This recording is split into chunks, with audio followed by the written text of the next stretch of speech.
The first snow of the season blanketed the small town of Ashcroft, Maine, in a soft, white glow. Tiny lights flickered on every porch, wreaths hung on front doors, and the smell of pine trees and freshly baked cookies lingered in the air. Christmas was just a week away, and the people of this sleepy, picturesque town were busy preparing for the holiday. But for one little girl, this Christmas would bring a heartache no one could have anticipated. 8-year-old Emma Grayson stood in front of her family's modest home, her mittened hands clutching a small, brightly wrapped package. She had saved for months to buy this gift, a gold locket for her mother, Sarah. Sarah had been her rock since the day Emma's father passed away in a car accident 2 years earlier.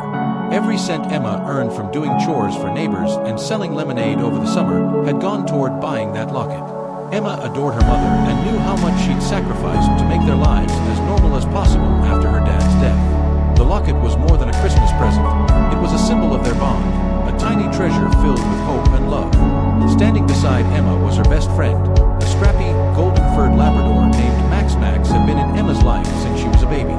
He was her guardian, her playmate, and her partner in every adventure. Sarah often joked that Max was part of the family, and in many ways, he truly was. His expressive brown eyes seemed to understand Emma better than any human ever could. But here's the thing about Max, and perhaps you'll relate to this if you've ever had a pet like him. He wasn't just a dog. He was a steady presence in Emma's life, a source of comfort during the hardest of times. In fact, studies have shown that animals like Max play a profound role in improving emotional well-being, especially in moments of grief or loneliness. And while this story focuses on Emma, the bond between humans and animals is a universal one, especially for older adults who may feel isolated. More on that later. But for now, I'd love to hear your thoughts.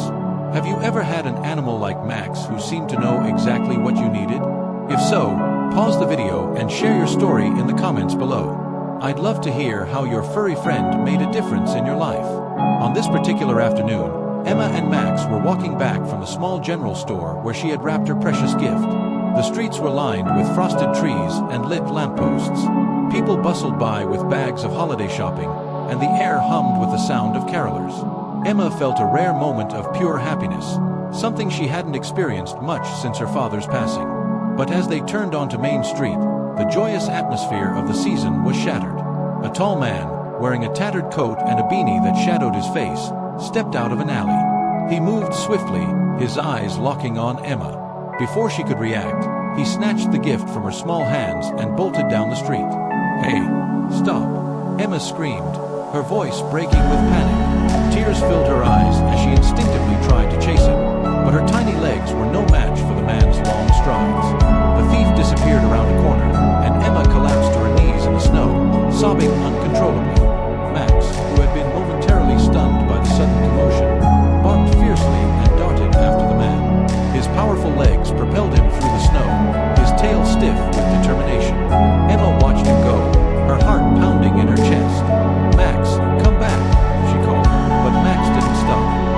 He was already out of sight, chasing the thief with an intensity she had never seen before. Sarah found Emma moments later, shivering and crying in the snow. The neighbors gathered, concerned by the commotion. "What happened, sweetie?" Sarah asked, kneeling to wrap her arms around her daughter. He took it," Emma stammered, her voice barely above a whisper. "The gift for you. He just took it." Sarah's heart ached as she pulled Emma closer. "Oh, baby," she murmured, stroking her daughter's hair. "It's okay. It's just a gift. What matters is that you're safe." But Emma shook her head fiercely. "It wasn't just a gift. It was everything." The townspeople murmured among themselves, but there wasn't much anyone could do. The thief was gone, and with him, Emma's precious gift. Sarah tried to console her daughter, but Emma's tears wouldn't stop. As night fell, there was still no sign of Max. The Grayson home, usually warm and filled with laughter, was eerily quiet. Emma sat by the window, her eyes scanning the dark streets, hoping and praying that Max would come home. Meanwhile, Max was on a mission. The thief's scent lingered in the cold air, guiding him through alleys and back streets. Max wasn't just chasing the man out of loyalty to Emma. He seemed to understand, on some primal level, the importance of the package. Dogs like Max have an uncanny way of sensing our emotions, of knowing when something truly matters. If you've ever experienced this kind of bond with an animal, It's no coincidence. There's science behind it, especially in how animals can provide emotional stability to those going through loss or loneliness, whether it's a child like Emma or a senior looking for connection. Max's golden coat glistened under the streetlights as he ran. He dodged icy puddles and leapt over trash bins, his nose never losing the trail. Despite his resolve, the streets grew darker and quieter the farther he went from the heart of Ashcroft. Eventually, Max found himself in an abandoned industrial area on the edge of town. The smell of oil and rust filled the air, and broken windows gaped like dark eyes in the old factories. But Max wasn't afraid. He pushed forward, his heart racing with purpose. Somewhere in this maze of shadows, the thief was hiding, and Max wasn't going to give up until he found him. Back at the Grayson house, Emma refused to go to bed. "What if Max doesn't come back?" she whispered, her voice trembling.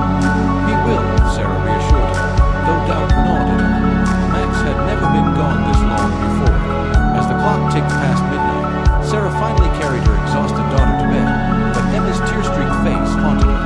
Unbeknownst to them, Max was closer to the thief than anyone could have imagined. What he would find, however, would change the lives of everyone in Ashcroft, and leave them forever in awe of the golden-hearted Labrador who refused to give up.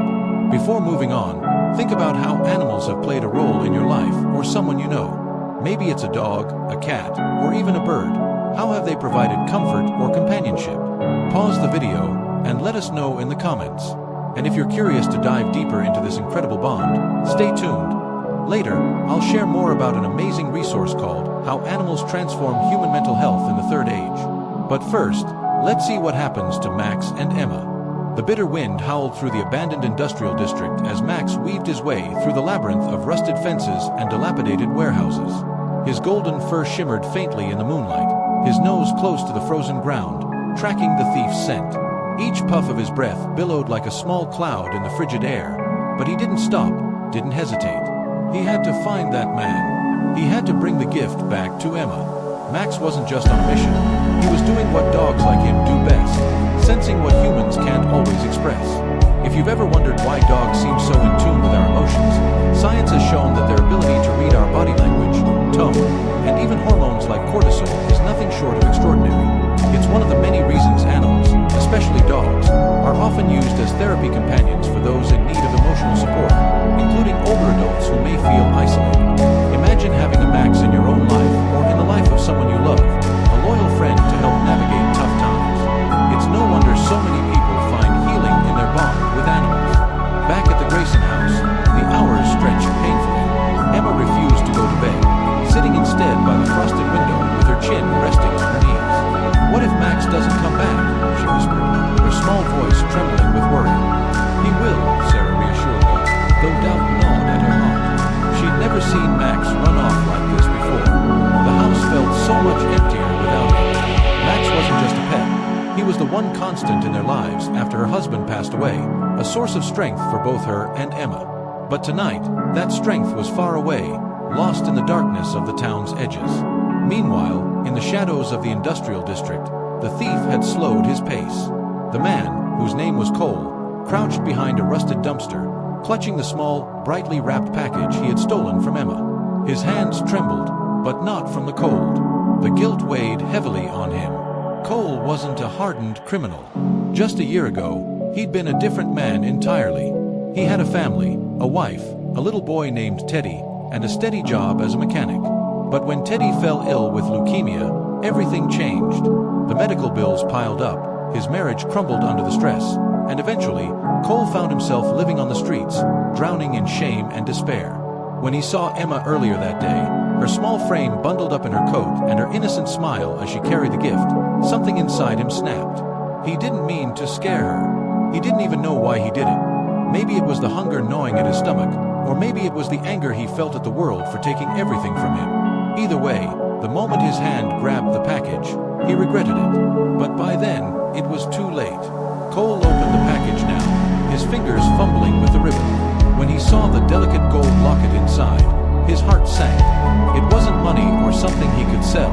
It was personal, intimate. He imagined the little girl's face when she realized it was gone, and the thought twisted in his chest like a knife. But before he could dwell on his guilt, a low growl cut through the silence. Cole froze. Slowly, he turned his head, and there was Max, standing a few feet away, his teeth bared, his brown eyes locked on the package in Cole's hand. "Whoa, easy there, buddy," Cole said, his voice shaking. He raised his hands, the locket still clutched in one of them. "I don't want any trouble." But Max didn't back down. He stepped closer, his growl deepening. It wasn't a threat, it was a demand. "Give it back." Back at home, Sarah sat alone in the living room, her hands clasped tightly around a cup of cooling tea. She stared at the front door, willing it to open, and revealed Max standing there, triumphant. But deep down, fear gnawed at her. What if he didn't come back? She glanced at the mantel above the fireplace, where a photo of her late husband Saturday. "You'd know what to do," she whispered. "You always did." Then her gaze drifted to another photo, one of Emma and Max, taken the summer before her husband passed away. In the picture, Max was just a puppy, his golden fur glowing in the sunlight, and Emma's laugh was frozen in time, her face radiant with joy. Sarah reached out and traced the edges of the frame. For Sarah, Max was more than just a dog. He was a bridge between the past and the present, a link to memories of better days. And isn't it true that animals often have that power? They ground us in the moment while keeping us connected to the things that matter most. It's one of the many reasons they've been shown to improve mental health for people of all ages, especially seniors looking for purpose and companionship. If you've ever experienced this kind of connection, take a moment to pause and reflect on it, or share your thoughts in the comments below. Out in the cold, Cole's shoulders slumped, and for a moment, he looked utterly defeated. "You're here for the girl, huh?" he muttered to Max. "Figures. Even her dog has more courage than I do." He held the locket out, his hand trembling. Max stopped growling, his ears perking up as he cautiously approached. But just as Max reached for the locket, Cole's hand pulled back. "Wait," Cole said, his voice barely above a whisper. "I can't just give it back and walk away. They'll call the cops on me. I can't go to jail." His voice cracked with desperation, and he looked at Max as though the dog might somehow understand his dilemma. "I don't know what to do." For a long moment, Max simply stared at him. Then, in a surprising move, Max sat down, his head tilted slightly, his expression softening. He didn't growl, didn't bark. It was as though he was listening, waiting. Cole laughed bitterly. "What are you, some kind of therapy dog?" But the absurdity of the situation, the idea of pouring his heart out to a dog, felt oddly comforting. And so, Cole began to talk. He told Max about Teddy, about the nights he'd spent in the hospital holding his son's hand, about the bills he couldn't pay and the family he lost. He told Max about the shame he felt every time he saw his reflection in a shop window, the man he used to be replaced by someone he didn't even recognize. By the time he finished, tears streaked down his weathered face. Max watched him intently, his eyes full of something Cole couldn't quite name. Understanding, maybe, or forgiveness. "God, what am I doing?" Cole muttered, wiping his face with his sleeve. He looked at the locket again, then at Max. "I can't fix everything I've done. But I can fix this, right?" Max barked softly, as if to say, "Yes, you can." Cole's story isn't just about guilt. It's about how one animal's loyalty gave him the courage to face his mistakes. Have you ever felt like an animal in your life gave you the strength to overcome something you were struggling with? If you have, you'll know why so many people turn to animals for emotional support, especially in challenging times. And as we'll see later, Max's actions go far beyond just one person. They're a testament to the incredible impact animals can have on our lives. Stick around, because I'll be sharing more about that in the resource, How Animals Transform Human Mental Health in the Third Age. The Grayson household woke up to a sense of dread the next morning. Emma's first thought as she opened her eyes was Max, and her heart ached when she realized his bed by the fireplace was still empty. Sarah noticed the hollow look in her daughter's eyes as she sat at the breakfast table, silently stirring her cereal. It was as though the warmth that Max brought to the house had vanished with him. But outside the home, Max was still on a mission. In the cold, quiet shadows of the industrial district, he walked alongside Cole, who clutched the small package like it weighed 100 pounds. Max had chosen to stay by Cole's side, not as a threat, but as a guide. Somehow, Cole understood that this wasn't just about a dog chasing down a thief anymore. It was about something deeper, an unspoken chance to do the right thing, even when it felt impossible. Cole had spent years running, from his past, from his mistakes, from himself. But standing there in the snow, Max steady presence made running feel like the wrong choice. This dog wasn't giving up on him, and for the first time in years, Cole wondered if maybe he didn't have to give up on himself either. The two of them walked slowly through the quiet streets, Cole's breath visible in the cold morning air. He held the package in his hands, the brightly wrapped paper now crinkled and damp. "I don't even know how to fix this," he muttered, glancing down at Max. Max tilted his head, as if to say, "You know what you need to do." The walk gave Cole time to think. He thought about his son, Teddy, and the promises he had made to be the kind of man his boy could look up to. Promises he hadn't kept. He thought about how the darkness in his life had swallowed him whole, leaving him cold, bitter, and broken. And yet here he was, standing in the snow, with a dog who refused to leave his side. Cole's mind wandered to the locket. He opened the package once more, carefully lifting the delicate gold pendant. He traced its edges with his thumb, imagining Emma's face when she saved up her money, imagining the love behind her choice. That kind of love, pure and selfless, was something he hadn't felt in years. Maybe, he thought, it wasn't too late to feel it again. He stopped in his tracks, looking down at Max, who stared back expectantly. "Okay," he said, his voice trembling. "Let's take it back." As they walked toward the Grayson house, a mix of fear and hope churned in Cole's chest.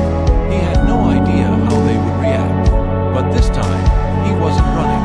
At the Grayson home, Emma sat by the window, her small hands pressed against the frosted glass. "Do you think Max is okay, Mom?" she asked quietly. Sarah knelt beside her and wrapped an arm around her shoulders. "Max is the smartest, bravest dog I know," she said softly. "If anyone can find his way home, it's him." Suddenly, Emma's eyes widened. "Mom, look," she exclaimed, pointing toward the street. Sarah turned just in time to see a familiar golden shape bounding through the snow. Max was running toward the house, his fur glistening in the sunlight. Emma burst through the door before Sarah could stop her, sprinting barefoot into the snow to meet him. "Max," she cried, throwing her arms around his neck as tears streamed down her face. "You came back." But her excitement faded slightly when she noticed the man standing behind Max, holding her gift. Emma froze, her grip tightening on Max's fur. Sarah stepped outside, her eyes narrowing as she recognized the man from the day before. "What are you doing here?" she asked, her voice sharp. Cole raised his hands defensively, the package trembling in his grip. I came to return this," he said, his voice barely above a whisper. "I'm so sorry. For everything." Sarah's eyes softened as she noticed the genuine remorse on his face. She stepped forward cautiously and took the package from his hands. Turning to Emma, she knelt and handed it to her. "It's back where it belongs," Sarah said gently. Emma clutched the package tightly, then looked up at Cole. "Why did you take it?" she asked, her voice small but steady. Cole knelt so he could look her in the eye. "Because I made a mistake," he admitted, his voice trembling. "I was angry and sad, and I thought the world didn't care about people like me anymore. But I was wrong. I'm sorry, Emma." Emma studied his face for a long moment. Then, much to Sarah's surprise, she stepped forward and held out her small hand. "It's okay," Emma said quietly. "You brought it back." Cole stared at her outstretched hand, his throat tightening. Slowly, he reached out and shook it. The warmth of her forgiveness hit him like a wave, filling him with something he hadn't felt in years: hope. If you've ever seen how a single moment of kindness can change a person's entire perspective, you'll understand how powerful this was for Cole. And if you think about it, animals like Max teach us that kind of unconditional forgiveness every day. They don't hold grudges, they don't dwell on mistakes, they simply love us as we are. It's why their impact on mental health is so profound, especially for older adults who may feel forgotten or judged by the world. Max's role here was more than just chasing down a thief. It was about opening a door to healing. That night, as the snow continued to fall outside, Cole left the Grayson home with a lighter heart. Sarah had offered him food and warm clothes for the road, and Emma had waved goodbye from the window with Max at her side. Cole knew he had a long way to go before he could rebuild his life, but for the first time, he believed it was possible. Have you ever witnessed or experienced a moment like this, when someone's kindness, or even an animal's loyalty, helped turn things around? If so, I'd love to hear your story. Share it below if you feel comfortable, and stay tuned, because in the next part of this journey, we'll see how Max's actions brought not just Emma and Cole together, but the entire town of Ashcroft. And later, I'll tell you how you can learn more about the ways animals can transform mental health in my favorite resource, How Animals Transform Human Mental Health in the Third Age. The days that followed felt like a fresh snowfall over Ashcroft, soft, quiet, and somehow full of new beginnings. Though the events of the night had stirred up emotions for everyone involved, the town quickly rallied around the story of Max, Emma, and Cole. It wasn't long before the tale became a symbol of hope, one that sparked something remarkable in the community.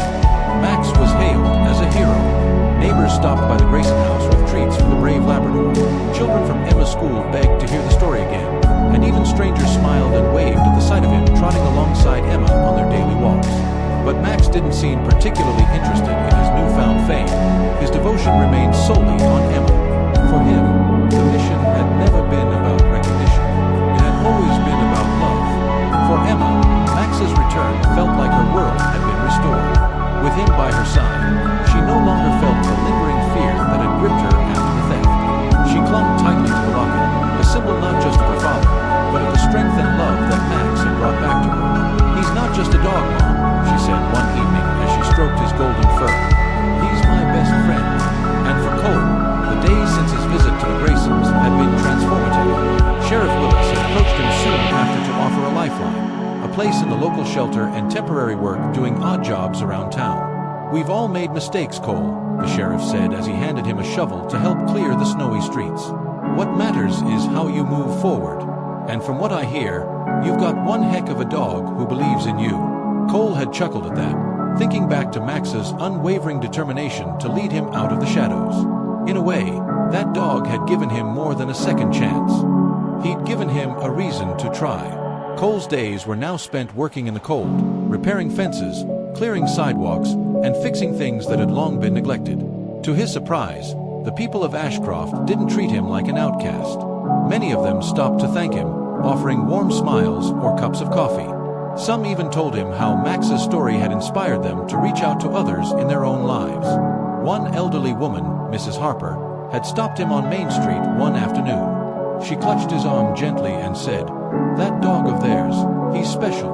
And I think you're special too, for listening to him.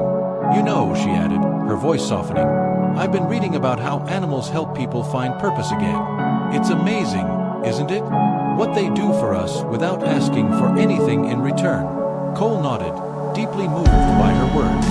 It reminded him of something he'd read in the shelter, a flyer about therapy animals and how they're often paired with seniors to ease feelings of loneliness or depression. He hadn't thought much about it at the time, but now it made perfect sense. Max had been his therapy dog, even if only for one night. That evening, as Cole returned to the shelter, he found himself sitting down with pen and paper for the first time in years. He began to write a letter, not just to the Graysons, but to himself. It was a promise to keep moving forward, to keep trying, to honor the second chance he had been given. At the same time, back at the Grayson home, Sarah was preparing for their annual Christmas Eve gathering. It wasn't anything grand, just a few neighbors, some hot cocoa, and a small table of treats Emma had helped bake. But this year, it felt different. This year, the warmth in the house wasn't just from the crackling fireplace or the glowing Christmas lights. It was from something deeper, a sense of community, forgiveness, and the unshakable love of one very special dog. Emma sat by the tree, holding the locket in her hands. Inside was a tiny photo of her and her father, a memory she now felt ready to treasure instead of grieve. She looked over at Max, who was curled up by the fire with his favorite stuffed reindeer toy. "Thanks, Max," she whispered. "You saved Christmas. And you saved me too." Word of Max's story had spread farther than anyone anticipated. On Christmas Eve, as the snow fell softly outside, the Graysons heard a knock at their door. Sarah opened it to find Cole standing on the porch, holding a small gift in his hands. He looked cleaner now, more put together, though his face still carried the humility of a man rebuilding his life. "Merry Christmas," he said shyly. Sarah smiled, stepping aside to let him in. "Come in, Cole. You're part of this now." Cole handed the gift to Emma, who unwrapped it carefully. Inside was a small, hand-carved wooden ornament shaped like a heart. On it, he had etched the words, "Thank you for believing in me." Emma's face lit up, and she threw her arms around Cole's waist. "You're welcome," she said simply. Sarah placed the ornament on the tree, her eyes glistening with tears. Max trotted over to Cole and nudged his hand.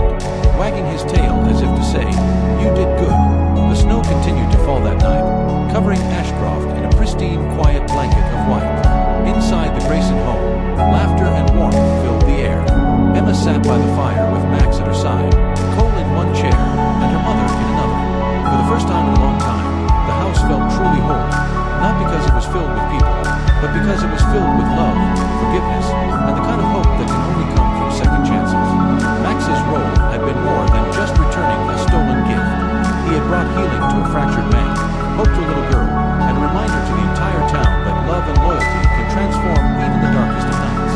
If this story touched your heart, it's because the bond between humans and animals is something truly magical. What Max did for Emma and Cole is just one example of how animals can impact our mental health in ways we don't always expect.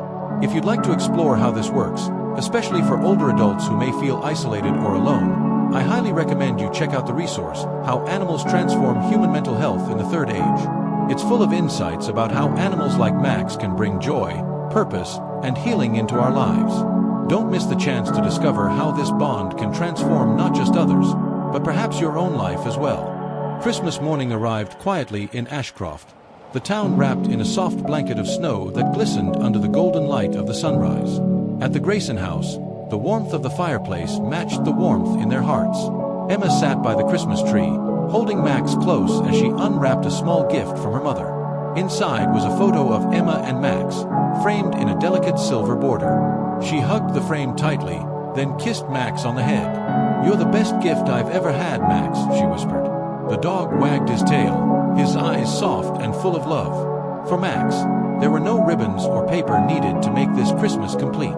All he needed was his girl. Across town, Cole stood outside the local shelter, holding a steaming cup of coffee in his hands. The world around him was quiet, the streets blanketed in stillness. As he breathed in the crisp morning air, he reflected on the journey that had brought him here. Not just the mistakes he had made, but the people who had shown him kindness when he least expected it. For the first time in years, he didn't feel like he was standing on the edge of something dark and insurmountable. He felt steady, like he was on a path, one where hope and healing were possible. In his pocket was a simple list of goals he had written the night before. The first item on that list read, "Be someone Teddy would be proud of." The memory of his son wasn't as sharp with pain as it had been before. Instead, it glowed faintly, like the light from the Christmas star hanging above the town's church steeple. And in his heart, he knew one thing for certain. Without Max, without that dog's quiet, relentless determination, he wouldn't have found the courage to face himself and start again.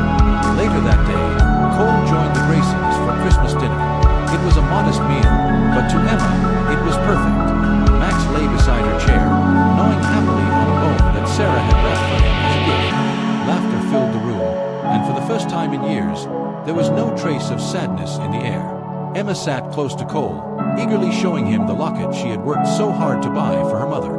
"Do you think my dad would have liked this?" she asked, her voice quiet but curious. Cole nodded, his throat tightening. "I think he would have loved it," he said.